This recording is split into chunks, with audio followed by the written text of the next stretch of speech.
disorders in the adult account for a large number of patients presenting to the orthopedic surgeon.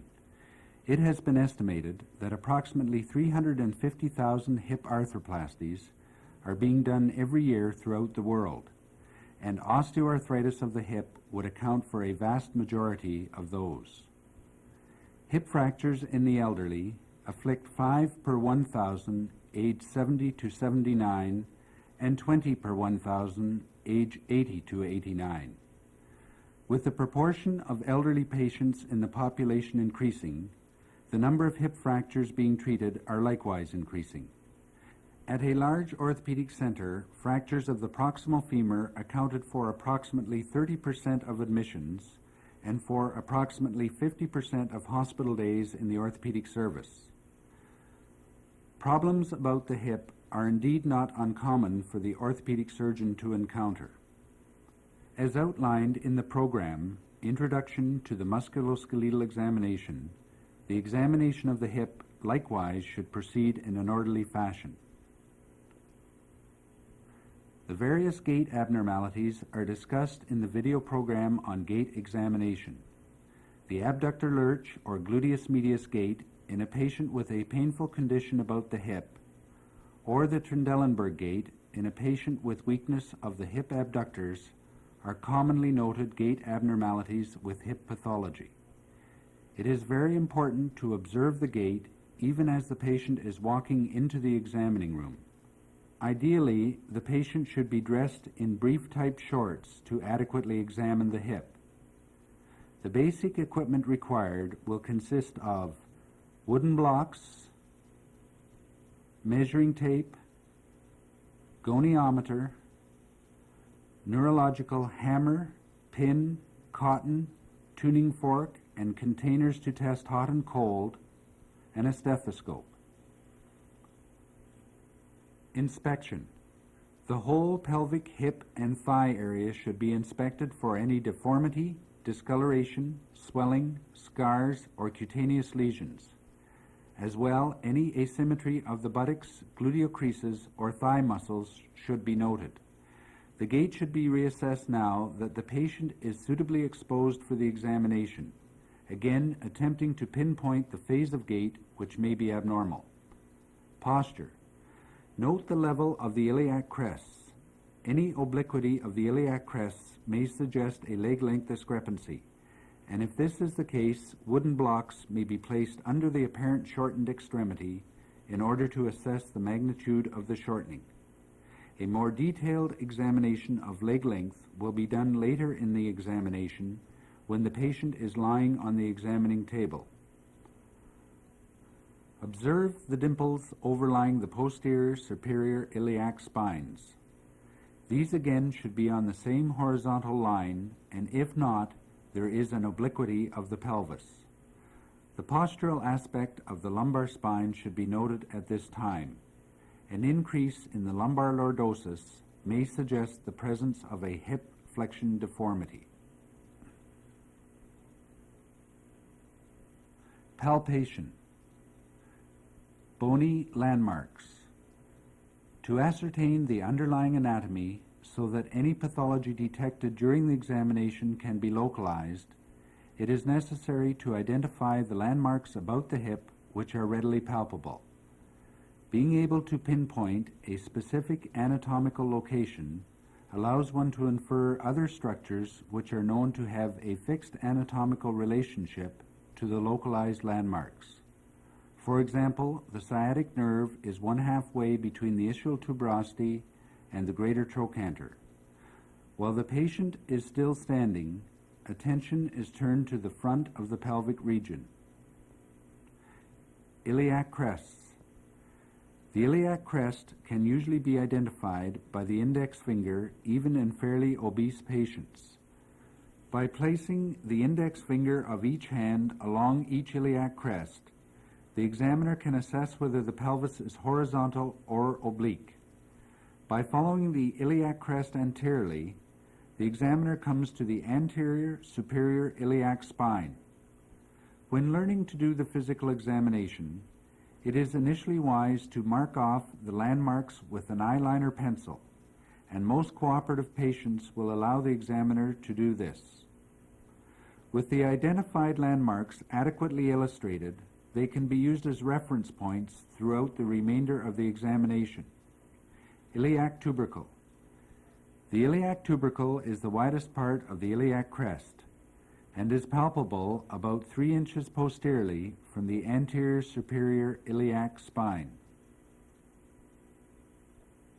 Greater trochanter. Moving the examining hand straight down from the region of the iliac tubercle, the posterior aspect of the greater trochanter can be palpated. With further palpation, the top of the greater trochanters can be identified, and normally these are at the same level, and to find otherwise would suggest some pathology about the hip, such as congenital dislocation of the hip. Pubic tubercles. As throughout the examination, a brief explanation of what you are going to do will allay any of the patient's fears. Return to the anterior superior iliac spines and moving down along the inguinal crease or groin, the examiner can palpate a bony prominence just lateral to the symphysis pubis, the pubic tubercle. The two landmarks, the anterior superior iliac spine and the pubic tubercle, serve to identify the inguinal ligament which courses in a straight line between them. Palpation of posterior landmarks. This is best accomplished with the patient lying on the opposite side with the hip partially flexed. Posterior superior iliac spine. By returning to the iliac crest, the examiner can follow this posteriorly, and the palpable prominence which lies directly under the dimple, noted previously on inspection, is the posterior superior iliac spine.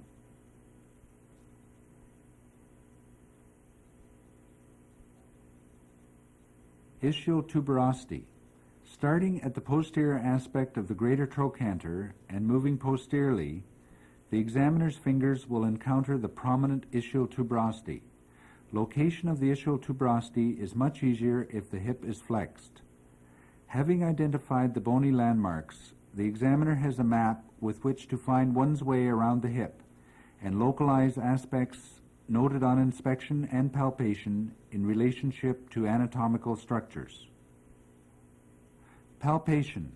Soft tissues. The examiner should, in an organized fashion, palpate the soft tissues about the hip joint. Starting anteriorly, the first area to be examined is the femoral triangle. The patient should be supine with the ipsilateral heel resting on the opposite knee. The femoral triangle is bounded by the inguinal ligament above, medially by the adductor longus muscle, and laterally by the sartorius muscle. Femoral artery. The femoral artery is palpable just below the inguinal ligament at about its midpoint. Remembering the vein-artery-nerve relationship, the locations of the femoral vein, nerve, and femoral canal can then be approximated. Lymph glands may be palpated in the region of the femoral triangle. Tenderness from an inflamed psoas bursa may also be elicited during palpation. Trochanteric bursa. To palpate the trochanteric bursa, the patient should lie on the opposite side with the hip flexed. The trochanteric bursa is that region that overlies the region of the greater trochanter, and tenderness to palpation in this region may indicate a bursitis or inflammation of the trochanteric bursa. Gluteus medius muscle. The region of the gluteus medius muscle extends upwards from the tip of the greater trochanter to the mid-portion of the iliac crest. Sciatic nerve. The sciatic nerve is located midway between the greater trochanter and the ischial tuberosity. In a slim person, the actual cord-like nerve may be palpated. Ischial bursa. The ischial bursa overlies the ischial tuberosity and may be tender if inflamed. Range of motion. Active. The examiner must always document the range of motion by measurement with a goniometer. Abduction. With the patient supine, it is necessary to stabilize the pelvis with the forearm across the anterior superior iliac spines, and thus any pelvic contribution to the movement can be detected. The normal patient will be able to abduct approximately 45 degrees. Adduction. Adduction is the patient's ability to bring the leg from an abducted position to the midline and then cross the leg, which involves some flexion in order to clear the opposite leg. The degree of adduction from the midline is assessed with a goniometer and in the normal is approximately 20 degrees. The opposite leg may also be kept abducted and the movement of the leg being tested from the neutral to its maximum degree of adduction can be measured, and the normal is approximately 20 degrees of adduction. Flexion. The patient should be supine with the leg in the neutral position and the hip is bent up towards the chest.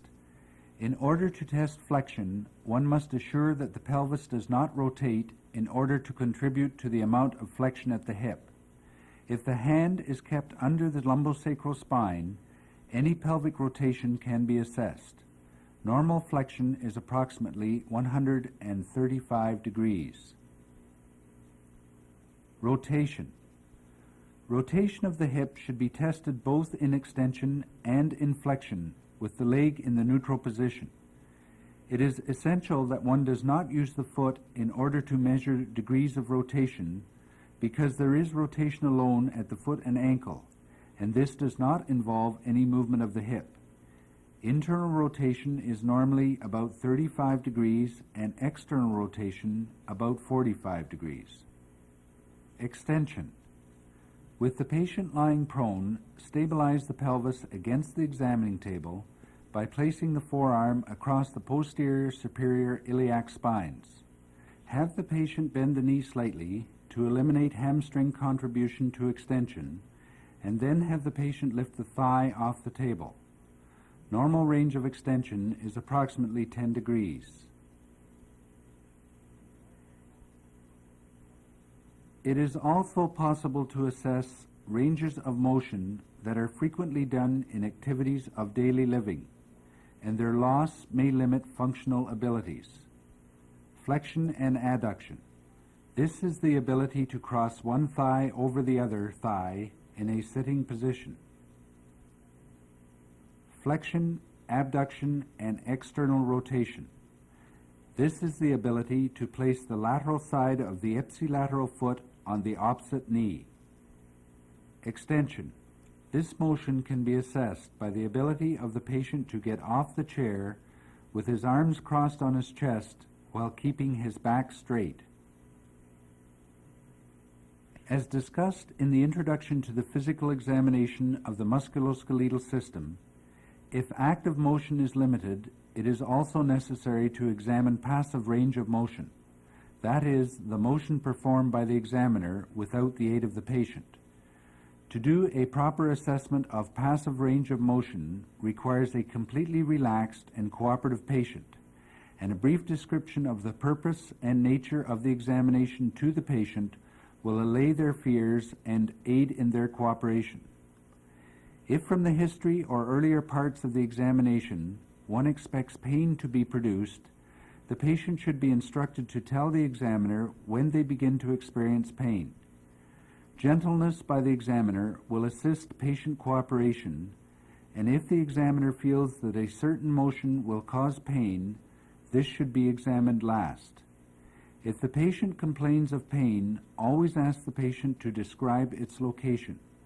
Although the examiner is testing hip motion, the pain may come from the back or knee, and hence pathology other than in the hip must be sought.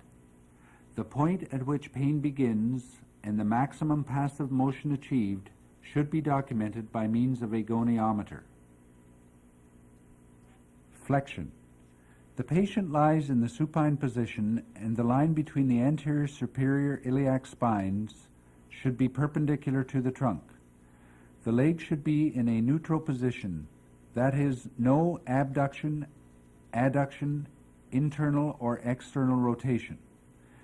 Place one hand under the lumbar spine and with the other hand allow the knee to bend and flex the thigh towards the chest. The hand under the lumbosacral spine will also be able to detect any pelvic rotation, which is obviously not part of true hip flexion.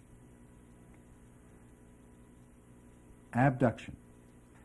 The ability to abduct the hip is extremely important for activities such as perineal care and sexual intercourse, especially in the female. The patient is lying supine, and again the legs are in the neutral position. Stabilize the pelvis with the forearm across the anterior superior iliac spines and abduct the leg from the neutral position, grasping the leg about the ankle. Some patients are sensitive to pressure about the ankle, and hence it is necessary for the grasp to be gentle. Again, the normal range of abduction is 45 degrees.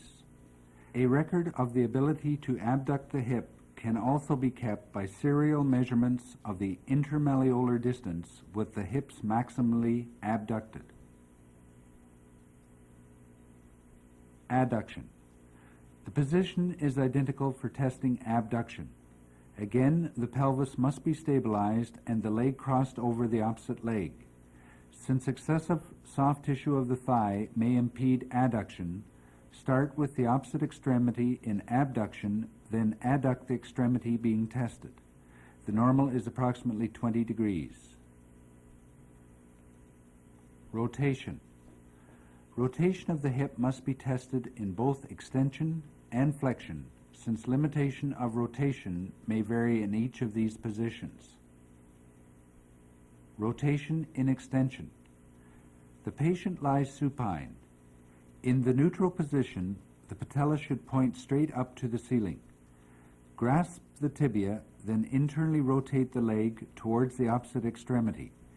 The midpoint of the patella must be used for measurement, as you cannot use the foot because there is rotation at the foot and ankle independent of hip rotation. External rotation is assessed by rotating the limb away from the opposite leg. Alternatively, rotation in extension can be assessed with the patient lying prone and the knee bent to 90 degrees. The tibia can be used as a lever and pointer, but remember that the motion being imparted to the hip and femur can be confusing. Pointing the tibia towards the other extremity causes external rotation of the hip and femur, and pointing it away from the opposite extremity imparts internal rotation. Rotation in flexion. With the patient lying supine, flex the hip and knee on the side being tested to 90 degrees. Assuring that there is no excessive medial or lateral laxity of the knee, the tibia can be used again as a lever to rotate the hip. By pushing the tibia towards the opposite extremity, the examiner is externally rotating the hip, and the number of degrees of rotation of the hip can be assessed by measuring the angle between the neutral position of the tibia and the end position. Likewise, internal rotation is tested by pulling the tibia away from the opposite extremity and measuring the degrees of rotation. These motions about the hip are initially confusing when learning to do the musculoskeletal examination. You can always confirm on yourself by palpating your own greater trochanter and performing the motion. Remember, when the trochanter moves posteriorly, the hip is externally rotating, and conversely, internally rotating when the greater trochanter moves anteriorly. Rotation in flexion can also be done in the sitting position, with the knee bent to 90 degrees over the examining table, and using the tibia again as a lever to rotate the hip. Neurological examination. The detailed neurological examination of the hip region is covered in the video program on the physical examination of the lumbar spine and the neurological examination of the lower extremities, but would normally be performed at this point in time in the examination of the hip. Special tests. Trendelenburg test. This test is designed to assess the functional activity of the gluteus medius muscle. The examiner sits behind the patient, who stands with weight evenly distributed on both legs. The examiner should place the index finger along each iliac crest. The patient is then instructed to raise one leg off the floor, flexing the hip up to approximately 90 degrees. The patient should keep the trunk perpendicular to the floor, as excessive leaning to the side of the supporting leg may negate a positive test. The examiner then observes what happens to the iliac crest on the side that is non-weight-bearing. If the gluteus medius is functioning normally on the weight-bearing side, the pelvis on the contralateral or non-weight-bearing side will remain horizontal or rise above the horizontal. This would be considered a negative Trendelenburg sign. If the gluteus medius on the weight-bearing side is not functioning normally, then the iliac crest on the non-supported side will drop below the horizontal, indicating a positive Trendelenburg test on the right side. Thomas test. It would seem that a patient with a fixed flexion deformity of the hip would not be able to put the corresponding foot on the ground or lie flat in bed. This is obviously not the case, and by increasing the lordosis of the lumbar spine, the patient is able to compensate for a fixed flexion deformity of the hip. The Thomas test is designed to detect and measure the magnitude of a fixed flexion deformity. In order to examine the right hip for a possible fixed flexion deformity, the patient lies supine and the examiner stands on the patient's right side. The examiner places his flat hand under the mid-lumbar spine. The patient's left leg is then flexed towards the chest until the lumbar spine is flattened against the examiner's hand. The patient then holds the left knee in order to maintain this position. The examiner then notes whether the right leg is lying flat on the examining table. If it is not, the angle of elevation can be measured and recorded as the amount of fixed flexion deformity of the hip. Two important points have to be considered when performing this test. 1. If there is a corresponding fixed flexion deformity of the ipsilateral knee, then obviously the thigh will not lie flat on the examining table. In this case, the leg being tested must be abducted to the side so that the lower leg is clear of the examining table, and thus the component caused by the fixed flexion deformity of the knee is eliminated. 2. If the flexion deformity of the hip is great, then as the opposite leg is brought up towards the chest, the leg with the hip flexion deformity may be suspended in the air, and this may be very painful for the patient. In this case, it is best to flex both thighs to the chest, and after stabilizing the spine and the pelvis, gradually lower the affected leg to the point of stopping and measure the magnitude of the fixed flexion deformity. Leg length discrepancy.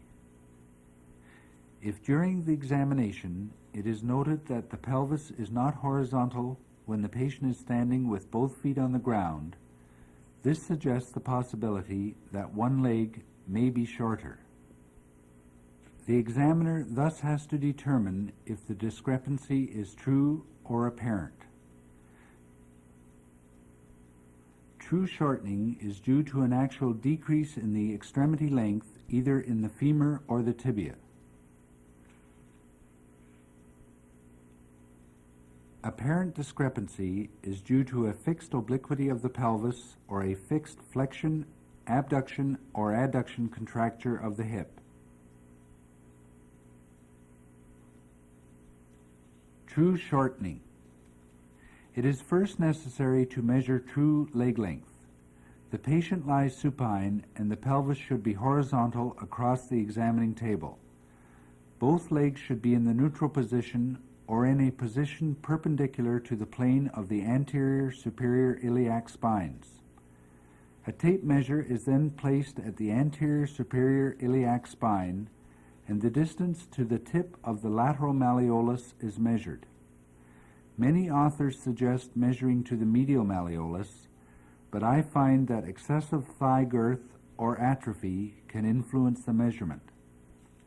The measurement for each extremity is performed identically and recorded. If a true discrepancy is found, the examiner can then assess whether the discrepancy lies in the tibia or the femur. The patient, again lying supine, flexes the knees to approximately 90 degrees. The examiner then observes from the side. If one knee projects further anteriorly than the other, then the femur on that side is longer. If one knee is higher than the other, then the tibia on that side is longer. Obviously, this is an approximate assessment only, and it is necessary to obtain a radiological scanogram to more accurately measure bony length. Apparent leg length discrepancy. If a true leg length discrepancy has not been found, but it appears from observing the patient that a discrepancy exists, this may be due to an apparent leg length discrepancy. In this case, the legs are placed parallel to each other, and this is the usual position that the patient will assume on the examining table. The legs are not placed perpendicular to the pelvis or the line joining the anterior superior iliac spines. The measurement is then taken from the umbilicus or xiphisternal junction to the medial malleolus. This is done for both legs, and the difference will be the apparent leg length discrepancy if there was no true leg length discrepancy. Ober test. The patient lies on the side opposite to that being tested. The examiner then abducts the thigh as far as possible while keeping neutral rotation, flexion, and extension of the hip. The knee is flexed to 90 degrees. The leg is then lowered towards the opposite leg, and if the medial aspects of the knees contact each other, then the Ober test is negative. If the thigh remains elevated, that is, does not contact the opposite leg, then the Ober test is positive, and this signifies a tightness or contracture of the fascia lata or iliotibial band. Such a positive test may be found in myelomeningocele or polio. This completes the detailed examination of the adult hip, but remember that related areas such as the lumbar spine, abdomen, knee, and thigh must be included in the examination of the hip.